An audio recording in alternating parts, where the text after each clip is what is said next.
Think we are live. So here we are. Hello, how's it going?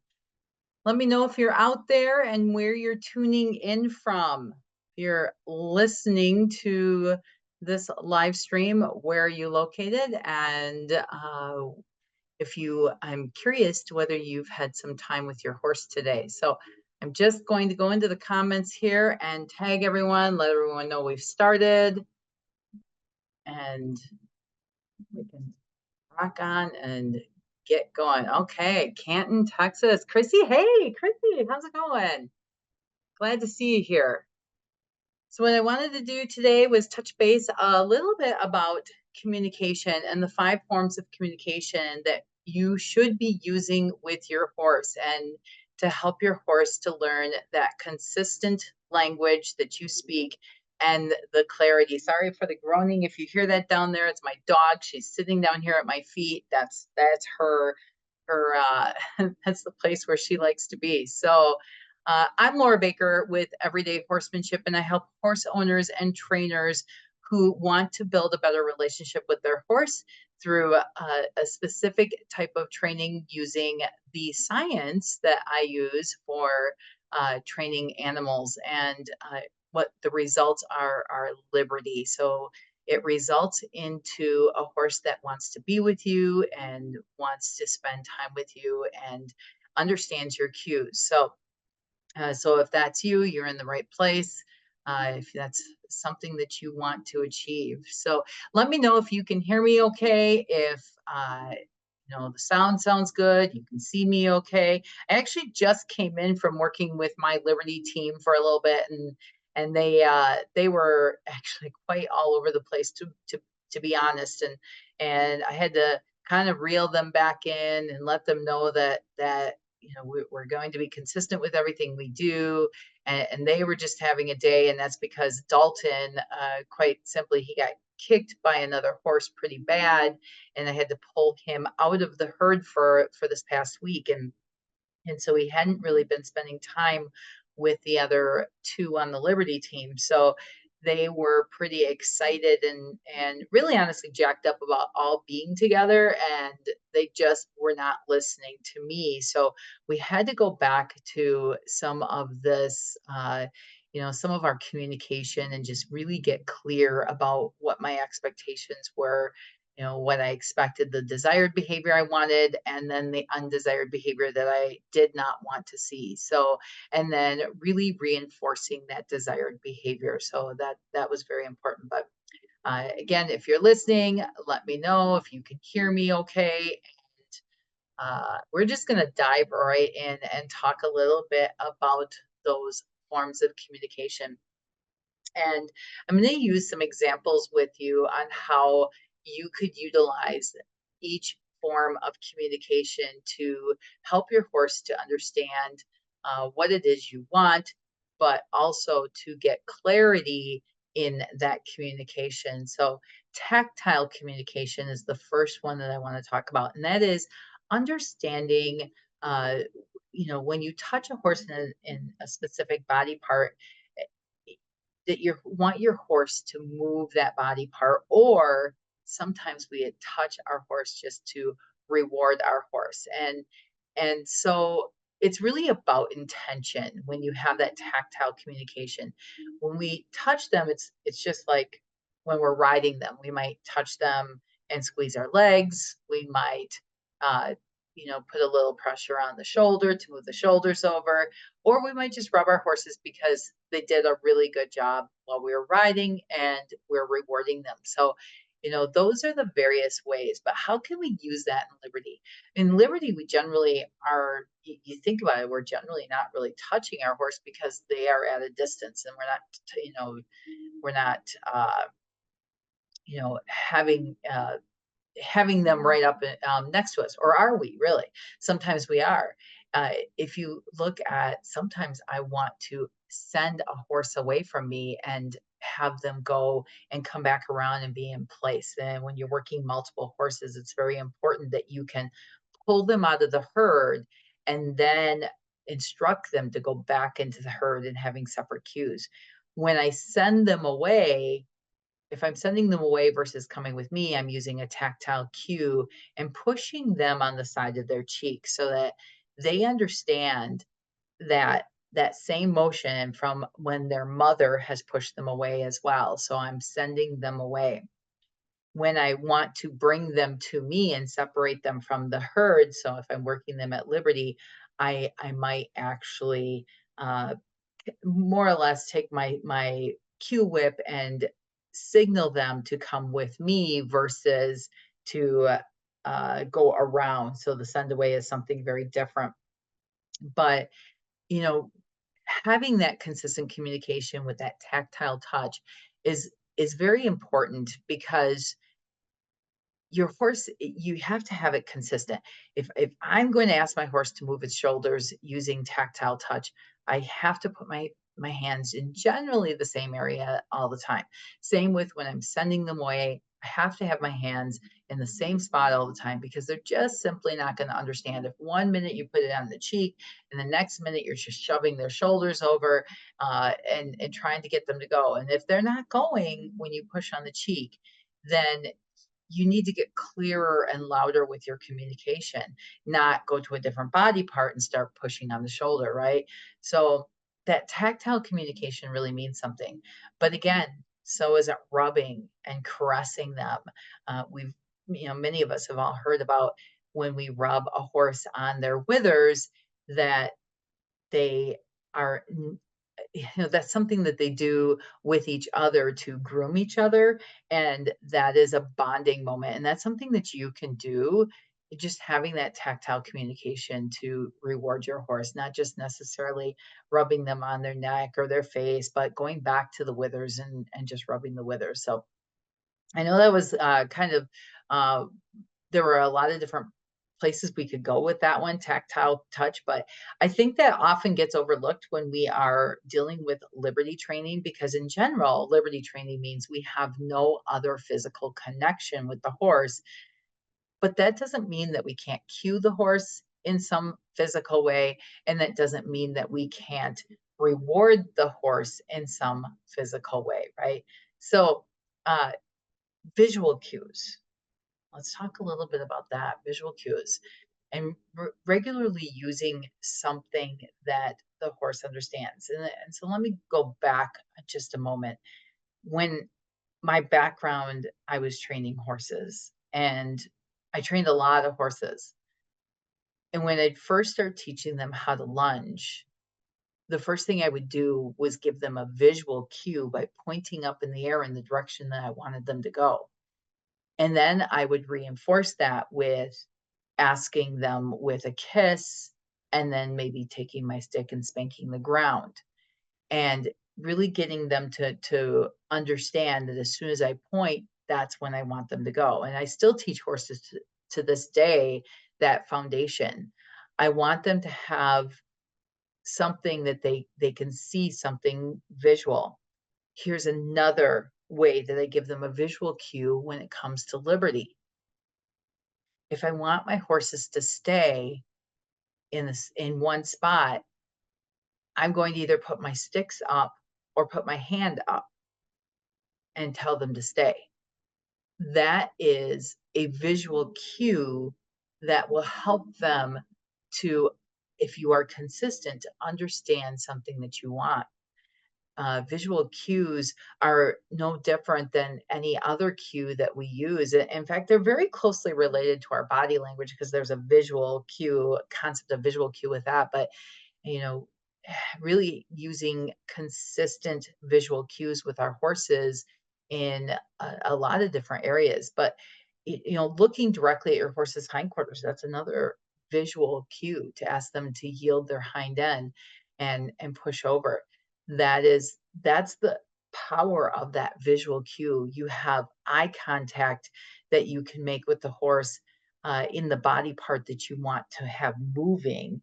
So if I want the hindquarters to move, I'm going to look at the hindquarters. If I want the shoulders to move, I'm going to look at the shoulders. And and then I'm going to use these visual cues to consistently in combination with other cues, and it might be the other cues that we're going to talk about here. So let me know if you are getting any kind of value from this, if this is something that you uh, have never really given a thought before about when you're working with your horse, of how your tactile cues and your visual cues, how they can create that consistent and clear language when you are working with your horse, whether it's just through regular horse training or if you are working your horse at liberty. So let me know if this is new for you. Visual cues, I think when I work with my clients, I have I've had clients come around and ask me, there's an exercise that I teach my clients to teach their horses. It's called the half moon exercise. And clients will ask me, well, what body part are you looking at? And I tell them, I'm looking at them all. It's just whichever body part at that moment that needs to move, I might focus on, but I need to focus on the shoulders and the front legs and the hindquarters and the rib cage and the head. I need to look at it all. And so those visual cues that I'm giving my horse based on where I'm looking is going to help me in the other areas. So I do use these in combination with the other forms of communication, which we're going to talk about. And the next one is the one that I see most people not understanding or having never heard of before. And that is footfalls. Putting your footfalls in the right spot when you are asking your horse to move a specific uh, like hindquarters or shoulders or. And let me just see, Chrissy just says, my mare is very sensitive, and if I'm not careful with what I do in posture or anything, she'll give me things I am not trying to ask for. Absolutely. And so if you're not clear, if you're not consistent, that's exactly what happens, is that you are creating confusion in your horse, and your horse will start offering all kinds of different things because they're trying to do well and they're trying to do right, and they don't understand. So another area, when I'm wherever my eyes are looking, so again, my visual cues with my eyes, I'm also have my feet in the same direction. So if I want the hindquarters to shift, I always will look at the hindquarters, and I always have my outside foot stepped forwards and pointed towards the hindquarters. And that way, I am giving another visual cue for my horse, and it's really body language in general, but I'm giving another visual cue, but my footfalls are extremely important. And this is the one mark that I think that I see most people missing when I'm talking to them about working their horses at liberty. If if you don't have your feet in the right spot, then it makes a difference. Here's another example. So often I'm having people do this half moon exercise again, and they are moving their feet along with the horse when they really need to just pivot their feet around. And and so what happens is their horse really doesn't do the exercise because their feet are in the right spot. And when I'm asking for in the half moon, I need the shoulders to come over, I need the hindquarters to come over, I need bend at the rib cage, I need the head down. And so what happens is my left foot, if I'm working on the horse's left side or the right side as I'm facing them, my left foot is going to stand in the same spot. My right foot is going to move, and it's going to move based on the body part that I'm trying to get to move, and it's going to match where my eyes are, kind of like a horse's ears match what they're looking at. It's the same thing as when I'm working with my horses, is that my eyes and my feet are going to match based on in those particular exercises. Not in every single exercise, but sometimes it's just my body angles that are going to make a difference. But we're going to talk more about that. Um, Another way in which you can use your footfalls is through mirroring with your horse and matching your horse's stride length and its gait. So if you're walk, trot, canter, many of us have seen people who are doing that, and I find that it actually helps to relax a horse when they are a little bit tense. And they, believe me, they know when you are matching their footsteps. They absolutely know when you are mirroring them. And over time, you can begin to cue them through your own footsteps and getting them to match you. So, at first you follow them and then you can get them to follow you. So, that's just another way for building that kind of trust with your horse and building that consistency. And one way that that can help you when it comes to liberty is when you are transitioning from a walk to a trot and you are gradually increasing your stride length and speed in sync with your horse, or your horse starts to increase based on your stride length. And I like to give my horses a little bit of notice before I just all out go.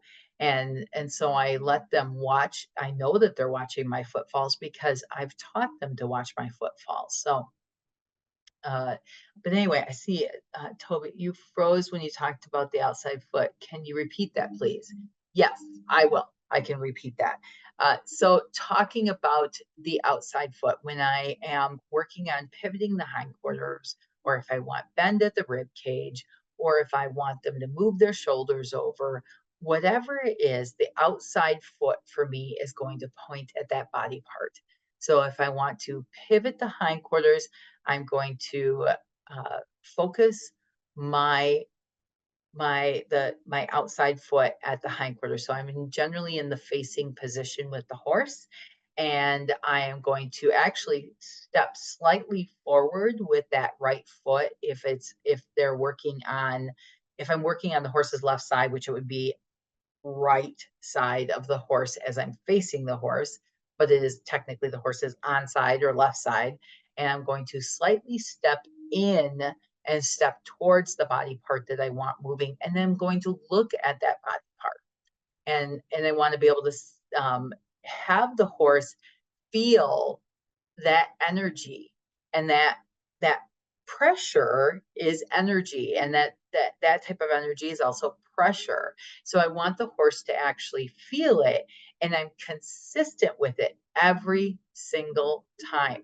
You will see, if I am working my horses at liberty and I feel like they may potentially leave me at liberty, I will step towards the hindquarters with the outside foot, the foot that is on the same side as the horse in that particular instance. And I will step towards it and ask them to pivot their hindquarters and draw their eye. So that is a very important exercise, that pivoting of the hindquarters and getting that body language.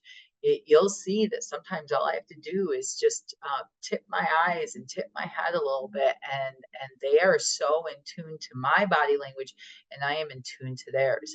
And that's the next one that I want to talk about, is body language, because we're really putting those footfalls together, and we are putting the all the other pieces together, when it comes to, from the visual cues, and and really getting them to understand it as a whole.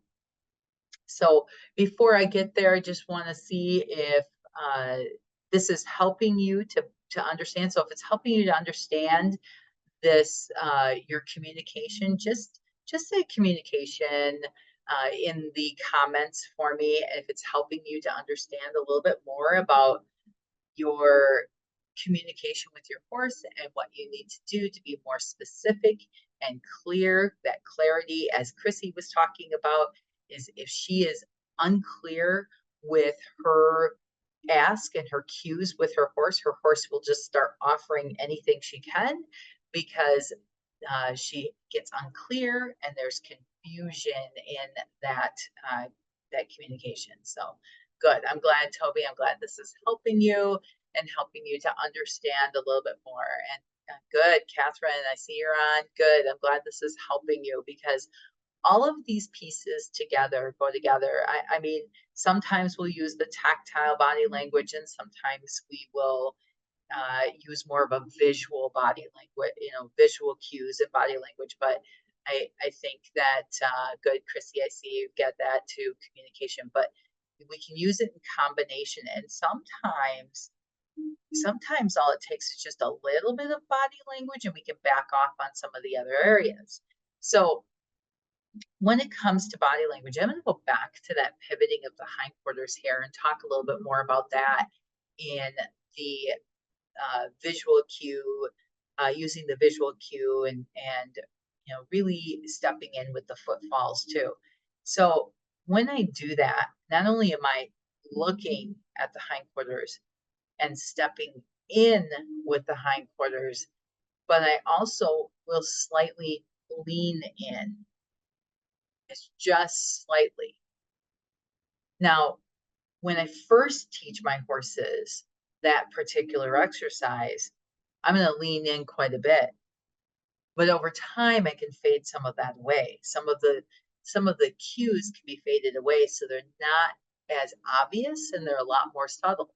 And your horse is going to understand that subtle body language with you because that's what horses do is they read body language. That's how they communicate with each other is by reading body language. And we have to get really good at reading their body language. I can tell when I'm working my horses, I can tell when they are tense, especially Mott. Mott is my Mustang, and I can instantly see it in her body that she is tense and she is her head, besides her head going up, we can see that in body language. Many of us understand that when we see a horse's head up and they're a little bit more inverted, that they're tense. But let's just say the head's not up. Can we see that tension in their body? Can we see how they're counterbending from us? When horses counterbend, that kind of posture we need to be aware of with them. And I can tell you, just because the way the horse communicates, that they are very aware of our body language, so aware of our body language that is why we have to be consistent across the board in every ask that we make. Because if we do it one way this time and a different way the next time, they are so aware of that body language and they have memories forever that you will confuse your horse and then you will get frustrated. So you have to think about in terms of how you can get your body language to match all the other pieces and do it consistently.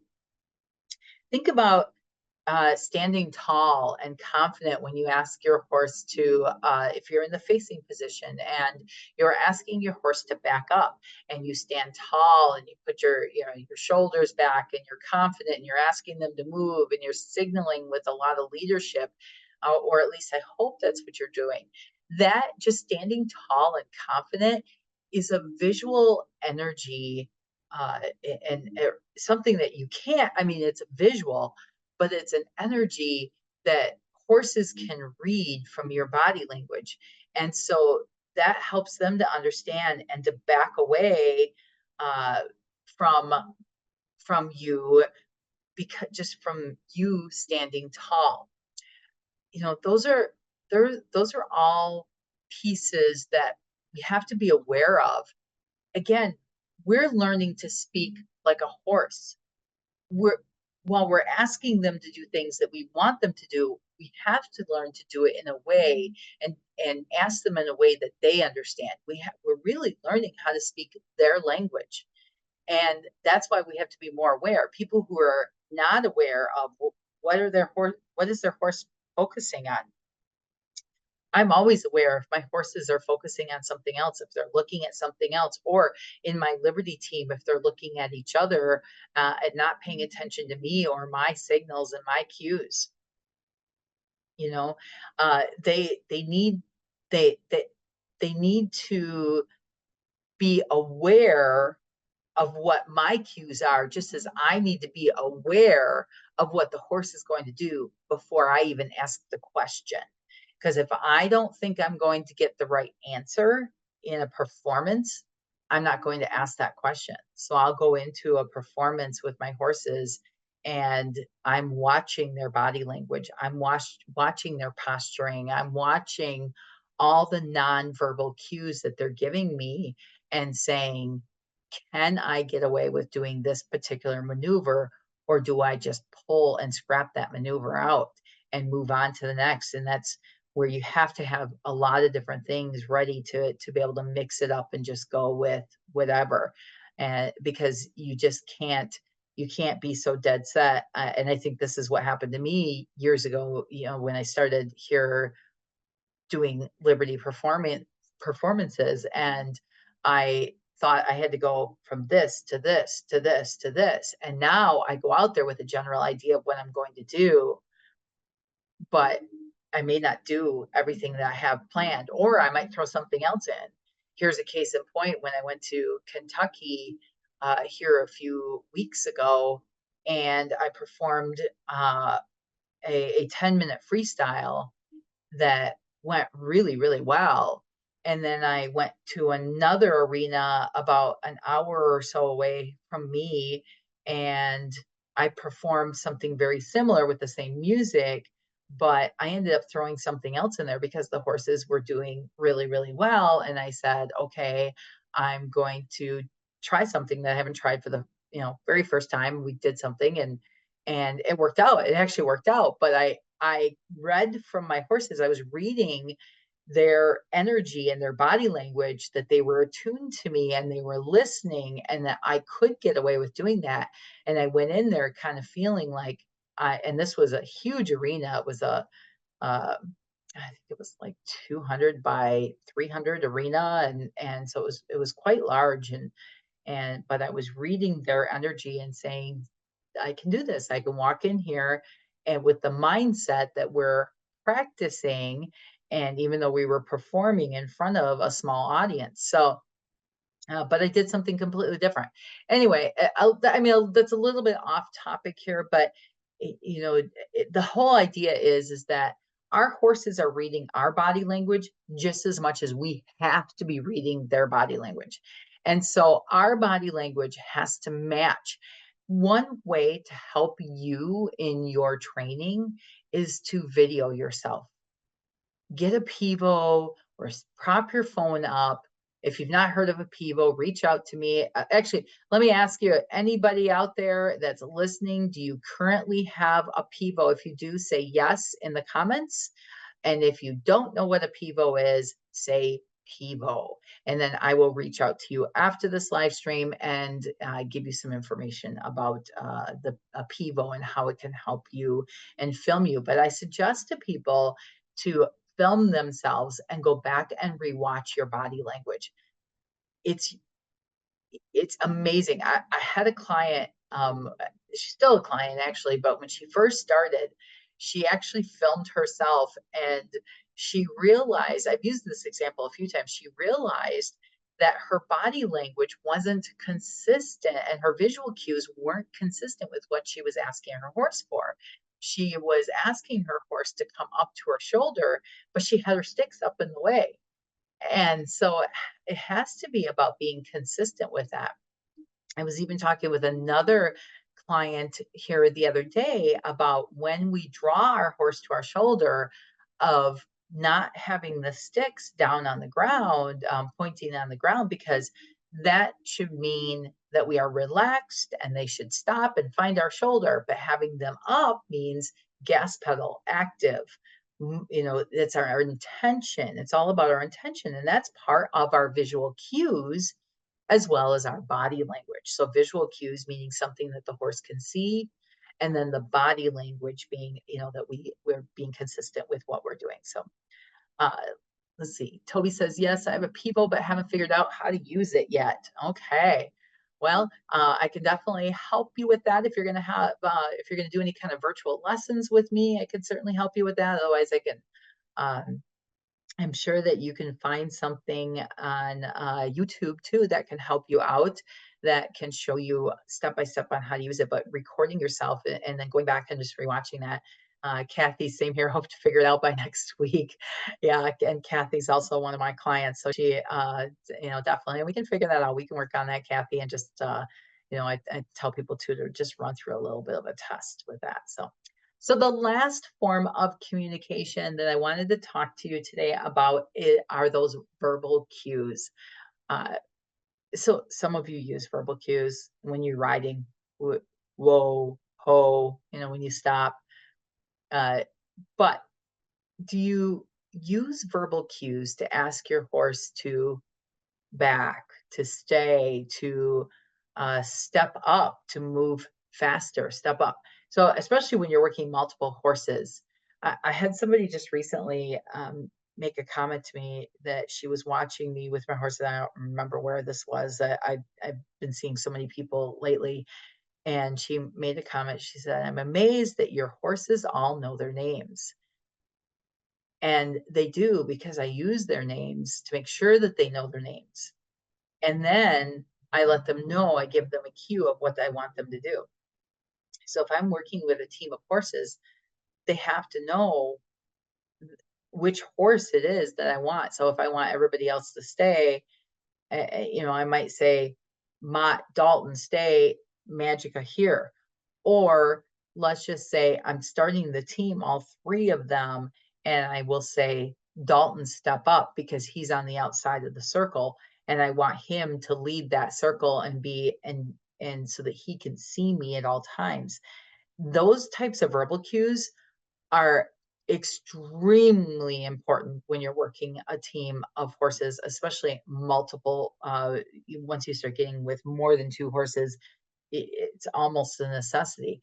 But I started doing it with working with both horses anyway. And sometimes I want, horses to trot, or I want them to canter, and I'm going to communicate that with them. Or let's just say Mott, who's generally in the middle of my 3-horse team, I want her to slow down because she's trying to race Dalton. And I will say, Mott, slow. And she knows what that means, because if she doesn't slow down, then I'm going to use my stick and I'm going to bring it up in front of her and just tell her, you need to slow. So she understands what that means over time, because I've conditioned her to what that verbal cue is. So I'm also, another thing that I'm doing when it comes to verbal cues, and I talk to people all the time about this, is I'm I think it's really important to give your horse consistent feedback.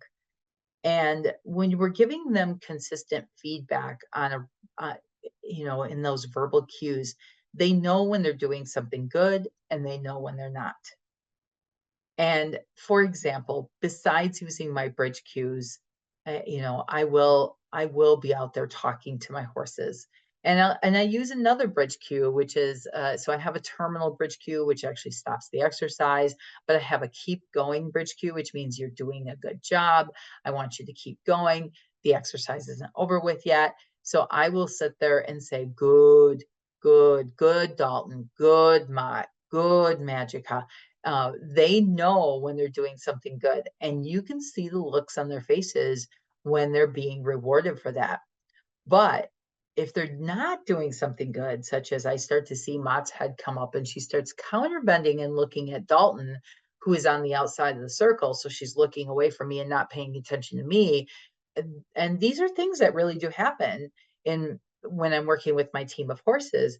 And I will say, Mott, no, Mott, and she will look back at me, or I'll just say her name, Mott, in a very stern voice, and she will look back at me. So I'm giving that consistent feedback. So Chrissy says, my horse knows slow, but sometimes she uses it to break from gait to walk instead of eating her gait speed. So, okay, not sure what you mean by eating her gait speed, but I got the rest of it, and I get what you're saying is then there's the stop. So what you have to do when they stop like that is to go ahead and ask them to go immediately. And then if they speed up, then tell them slow. And oh, rating, rating instead of eating. Okay, must be because I'm a little hungry right now. So I saw the word eating there, instantly thought eating, but rating. Good. Thanks for clarifying that. That's a little better. But anyway, so uh, what I do is I ask my horses to slow down, and if they and Mott was one that would go to a stop, and then I instantly ask her to go. Oh, it was autocorrect. Okay, yeah, fun autocorrect. But I will ask them to keep going, and then sooner or later they start to realize it's a lot easier just to slow down than it is to stop and have to go right away. I'm ready to catch them as soon as they stop. And that was something that Mott was doing, and she had to learn to keep going. So uh, anyway, so those are the five pieces that I like to combine in communication with my horse. And every single one of those forms of communication are essential when you are working with your horses, and they're essential to be consistent.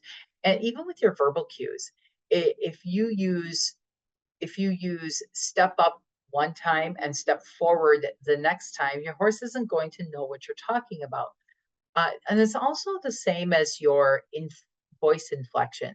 So if I say trot one time or trot, that is a voice inflection. And if I'm changing it up, my horse isn't always going to know what I want. So I have to be consistent in everything that I do, including with my bridge cue. It needs to be consistent in everything that I do. So I'm just going to check here with everybody that's listening and see if that was helpful for you. If that was helpful, please put that in the comments that was all of that was helpful, and that you're planning on taking a good hard look at your own communication and how you are going to start communicating consistently with your horses, because we have to have clarity. We have to have consistency.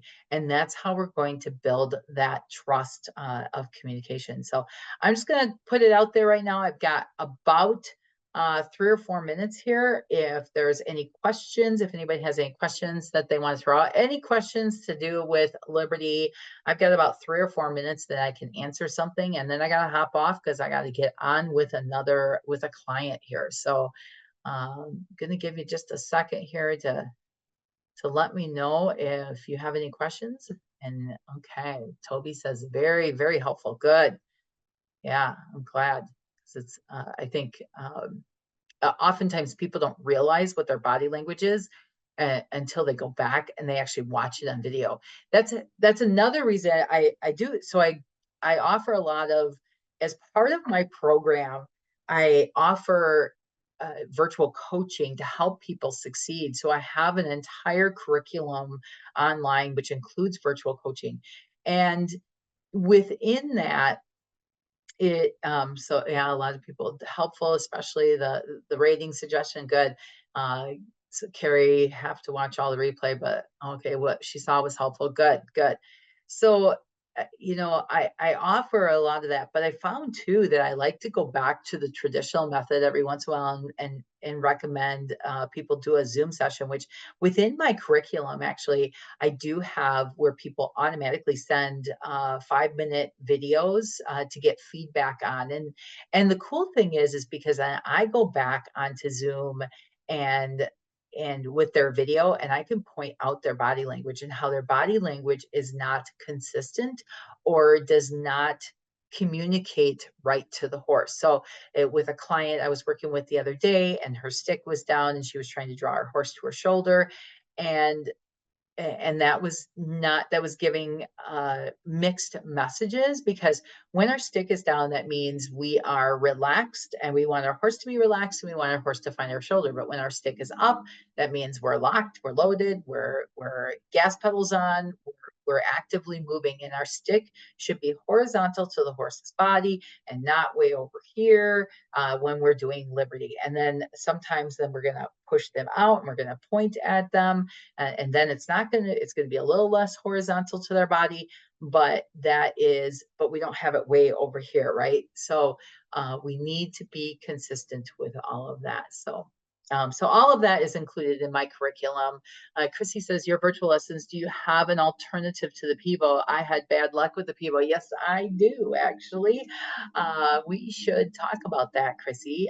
Let me reach out to you after this and see if we could just schedule a time to chat and talk a little bit about what that alternative is, because I absolutely do have one that works. Because I have found sometimes with the Pivo is that if it's too dark or you don't have good internet signal, that it can be challenging for those lessons, because it keeps losing the horse, or it might look pixelated on my end. So I've gotten really good at finding alternative options for that. So let's chat about that, Chrissy. I'm going to reach out to you after this, and before I hop on that other call.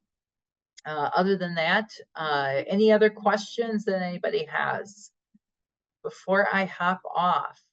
I'm going to give you about 30 seconds to see if a question pops on.